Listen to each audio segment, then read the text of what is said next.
విశాఖపట్నంలో సుబ్బారావు గారు ఒక మెరైన్ ఇంజనీర్ ఉన్నాడు. ఆయన సముద్రంలో 8 నెలలు ఓడలో వెళ్ళిపోతాడు. ఆయనకు ఒక కొడుకు ఒక కూతురు. నేను ఒకసారి విశాఖపట్నంలో ఉపన్యాసాలు చెప్పడానికి వెళ్ళి ఏదో పెద్దగా ఎక్కడ చూసినా అందరూ టీవీలు చూస్తున్నారు. డ్రైవర్ని అడిగాను, ఏమిటా అందరూ అలా టీవీలు చూస్తున్నారు షాపుల ముందు నిలబడని. ఏదో చాలా ముఖ్యమైన క్రికెట్ మ్యాచ్ అవుతోందండి అన్నాడు. నేను వాళ్ళ ఇంట్లో బస చేశాను.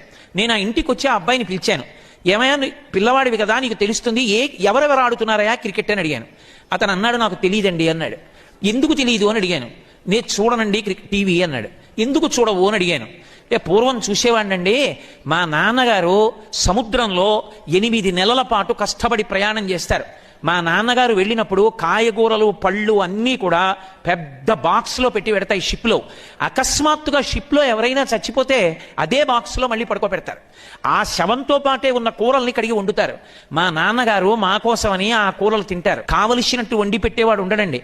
మా నాన్నగారికి కడుపులో తిప్పితే వైద్యుడు ఉండడు. సముద్రంలో నీళ్లే తీసుకుని ఆ ఉప్పు నీళ్లు తాగుతారు. తాగితే కడుపులో తిప్పి వాంతులు అవుతాయి. అలాగే కడుపు శుభ్రం చేసుకుంటారు. ఇంటికి దూరంగా ఎప్పుడో శాటిలైట్ ఫోన్ దొరికితే ఓడలో వెడుతూ సముద్ర మధ్యంలోంచి మాట్లాడుతుంటారు. మా నాన్నగారు ఇంత త్యాగం చేసి డబ్బు సంపాదిస్తున్నది మా కోసం. అటువంటి మా నాన్నగారు నన్ను ఒకటి అడిగారు, ఒరే నువ్వు ఐఐటీలో చదువుతుండగా నాకు చూడాలనుందరా అని అడిగారు. అంత కష్టపడిన మా నాన్నగారు సంతోషించేటట్టు నేను ఐఐటీలో సీట్ రావాలని, ఆ సీట్ వచ్చే వరకు టీవీ చూడనని శపథం చేశానండి. అందుకు టీవీ చూడనన్నాడు.